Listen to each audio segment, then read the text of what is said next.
ആകാശവാണി. നമസ്കാരം. വാർത്തകൾ വായിക്കുന്നത് Sophia Daniel.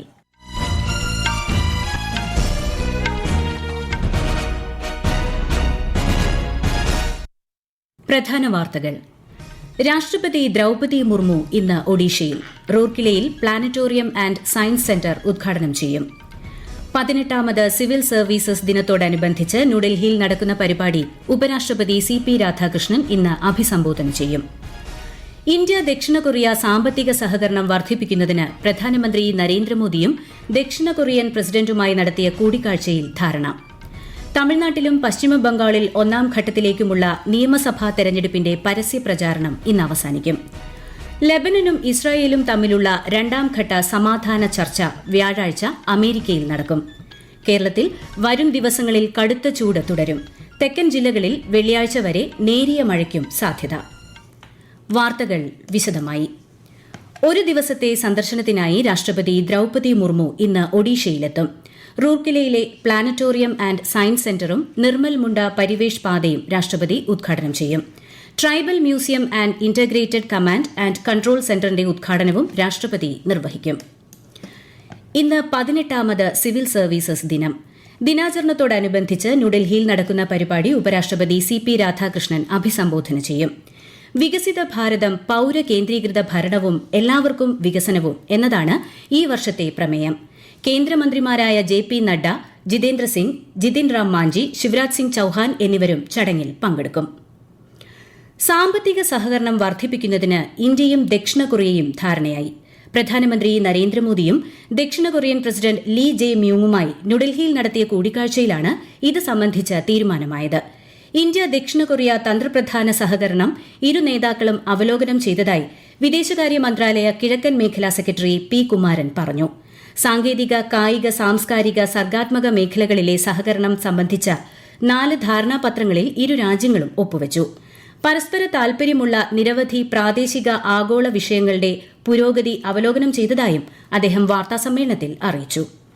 Both sides have decided to enhance economic cooperation, and the new areas of cooperation include shipbuilding, artificial intelligence, semiconductors, critical minerals, supply chain resilience, and diversification. The two sides also decided to further strengthen people-to-people ties.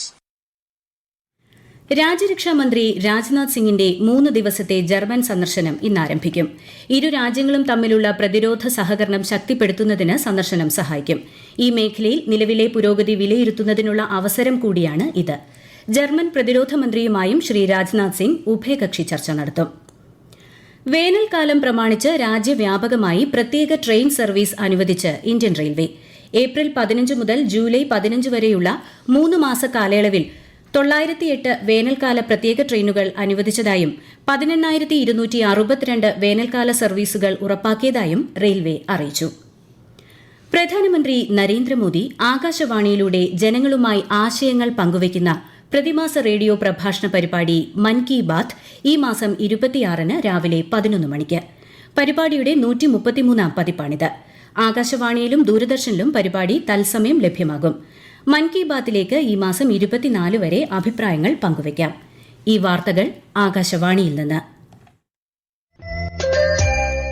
Akashvani വാർത്തകളും വാർത്താധിഷ്ഠിത പരിപാടികളും All India Radio News Thiruvananthapuram YouTube ചാനലിലും All India Radio News Thiruvananthapuram Facebook പേജിലും AR News_ Thiruvananthapuram Instagram അക്കൌണ്ടിലും AR News_TVM X ഹാൻഡിലും ലഭ്യമാണ്. തിരഞ്ഞെടുപ്പിന് മുന്നോടിയായി രാഷ്ട്രീയ പാർട്ടികൾ സൌജന്യങ്ങൾ പ്രഖ്യാപിക്കുന്നത് നിരോധിക്കണമെന്നാവശ്യപ്പെട്ടുള്ള പൊതു താൽപര്യ ഹർജിയിൽ നോട്ടീസ് അയച്ച് സുപ്രീംകോടതി. കേന്ദ്ര സർക്കാരിനും തിരഞ്ഞെടുപ്പ് കമ്മീഷനും കംട്രോളർ ആൻഡ് ഓഡിറ്റർ ജനറലിനുമാണ് കോടതി നോട്ടീസ് അയച്ചത്. Chief justice Surya Kant, justice Joymalya Bagchi എന്നിവരടങ്ങിയ ബെഞ്ചിന്റേതാണ് നടപടി. തമിഴ്നാട്ടിലും പശ്ചിമബംഗാളിലും തിരഞ്ഞെടുപ്പ് പ്രചാരണം ഊർജിതം. മുൻനിര നേതാക്കളെ അണിനിരത്തി ശക്തമായ പ്രചാരണമാണ് മണ്ഡലങ്ങളിൽ നടക്കുന്നത്. ഈ മാസം 23-ന് വോട്ടെടുപ്പ് നടക്കുന്ന തമിഴ്നാട്ടിലും പശ്ചിമബംഗാളിൽ 1ാം ഘട്ടത്തിലേക്കുമുള്ള പരസ്യപ്രചാരണം ഇന്ന് അവസാനിക്കും. വിശദാംശങ്ങളിലേക്ക്. BJP നേതാവും കേന്ദ്ര ആഭ്യന്തരമന്ത്രിയുമായ അമിത് ഷാ ഇന്ന് Siliguri, west Bardhaman, west Medinipur, east Medinipur ജില്ലകളിലെ പൊതുറാലികളെ അഭിസംബോധന ചെയ്യും. തൃണമൂൽ കോൺഗ്രസ് നേതാവ് മമതാ ബാനർജി നോർത്ത് 24 പർഗാനാസ് ജില്ലയിലെ ഹാൽദിയ, ബരാക്പൂർ, ജഗദ്ദാൽ, കൊൽക്കത്തയിലെ ജൊരാസംഗോ എന്നിവിടങ്ങളിൽ പൊതുറാലികളിൽ പങ്കെടുക്കും.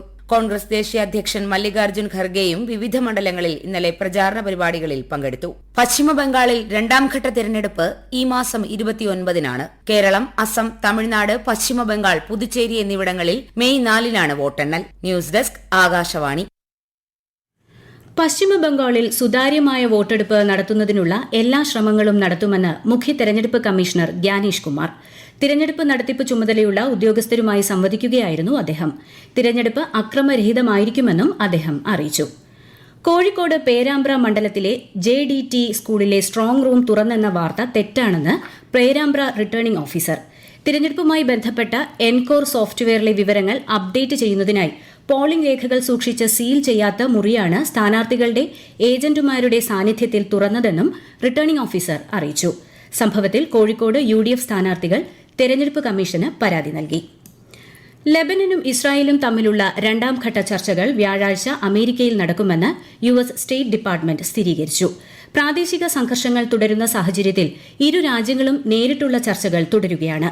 കഴിഞ്ഞ ആഴ്ച ഹിസ്ബുള്ളയും ഇസ്രായേലും തമ്മിൽ പ്രാബല്യത്തിൽ വന്ന വെടിനിർത്തൽ കരാറിന് ശേഷമുള്ള ആദ്യ ചർച്ചകളായിരിക്കും ഇത്. അമേരിക്ക ഇറാൻ രണ്ടാംഘട്ട സമാധാന ചർച്ചകളുമായി ബന്ധപ്പെട്ട് അനിശ്ചിതത്വം തുടരുന്നു. ചർച്ചയിൽ പങ്കെടുക്കണോ എന്ന കാര്യത്തിൽ തീരുമാനമെടുത്തിട്ടില്ലെന്ന് ഇറാൻ വ്യക്തമാക്കി. രണ്ടാഴ്ച വെടിനിർത്തൽ ബുധനാഴ്ച അവസാനിക്കാനിരിക്കെയാണ് സമാധാന ചർച്ചകൾക്കുള്ള ശ്രമങ്ങൾ നടക്കുന്നത്. നയതന്ത്ര മാർഗങ്ങളെ US ഗൌരവത്തോടെ കാണുന്നില്ലെന്ന് വെടിനിർത്തൽ ലംഘനങ്ങൾ ചൂണ്ടിക്കാട്ടി ഇറാൻ വിദേശകാര്യ വക്താവ് അറിയിച്ചു. ഹോർമൂസ് കടലിടുക്കിൽ ഇറാൻ കപ്പലിന് നേരെ US ആക്രമണം നടത്തിയതായും ഇറാൻ വ്യക്തമാക്കി. അമേരിക്കൻ നാവിക ഉപരോധത്തെ വെടിനിർത്തൽ വ്യവസ്ഥകളുടെ ലംഘനമായി വിശേഷിപ്പിച്ച ഇറാൻ ഹോർമൂസ് കടലിടുക്ക് വീണ്ടും അടച്ചു. കേരളത്തിൽ വരും ദിവസങ്ങളിലും കടുത്ത ചൂട് തുടരും. തെക്കൻ ജില്ലകളിലടക്കം വെള്ളിയാഴ്ച വരെ നേരിയ മഴയ്ക്കും സാധ്യതയുണ്ട്. എല്ലാ ജില്ലകളിലും സാധാരണയേക്കാൾ 3 മുതൽ 4 ഡിഗ്രി വരെ അന്തരീക്ഷ താപനില ഉയരുമെന്നാണ് കേന്ദ്ര കാലാവസ്ഥാ വകുപ്പിന്റെ മുന്നറിയിപ്പ്.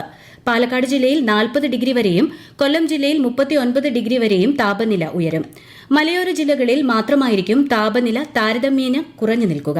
അതേസമയം വനമേഖലയോട് ചേർന്നുള്ളവർ കാട്ടുതീ മുൻകരുതൽ സ്വീകരിക്കണമെന്നും നിർദ്ദേശമുണ്ട്. പ്രമുഖ സോഫ്റ്റ്വെയർ നിർമ്മാണ കമ്പനിയായ ആപ്പിളിന്റെ CEO ടിം കുക്ക് 15 വർഷത്തെ സേവനത്തിനു ശേഷം ഈ വർഷം സെപ്റ്റംബർ 1-ന് പടിയിറങ്ങും. 2011 മുതൽ ആപ്പിൾ കമ്പനിയെ മുന്നിൽ നിന്ന് നയിക്കുന്ന ടിം എക്സിക്യൂട്ടീവ് ചെയർമാൻ സ്ഥാനത്ത് തുടരും. ഹാർഡ്വെയർ എഞ്ചിനീയറിംഗ് വിഭാഗം മേധാവി ജോൺ ടെർണസ് ആയിരിക്കും ആപ്പിളിന്റെ പുതിയ CEO. 2001-ലാണ് ടെർണസ് ആപ്പിൾ കമ്പനിയിൽ ജോലിക്ക് പ്രവേശിക്കുന്നത്. ഈജിപ്തിൽ നടക്കുന്ന ISSF ഷൂട്ടിംഗ് ജൂനിയർ ലോകകപ്പിൽ ഇന്ത്യൻ താരങ്ങൾ ഇന്നിറങ്ങും. റൈഫിൾ, പിസ്റ്റൾ, ഷോട്ട് ഗൺ ഇനങ്ങളിൽ 71 താരങ്ങളാണ് ഇന്ത്യയ്ക്കായി മത്സരിക്കുന്നത്.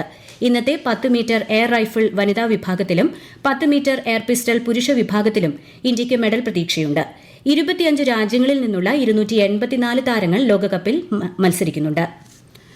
IPL ക്രിക്കറ്റിൽ ഇന്നലെ നടന്ന മത്സരത്തിൽ മുംബൈ ഇന്ത്യൻസ് ഗുജറാത്ത് ടൈറ്റൻസിനെ 99 റൺസിന് പരാജയപ്പെടുത്തി.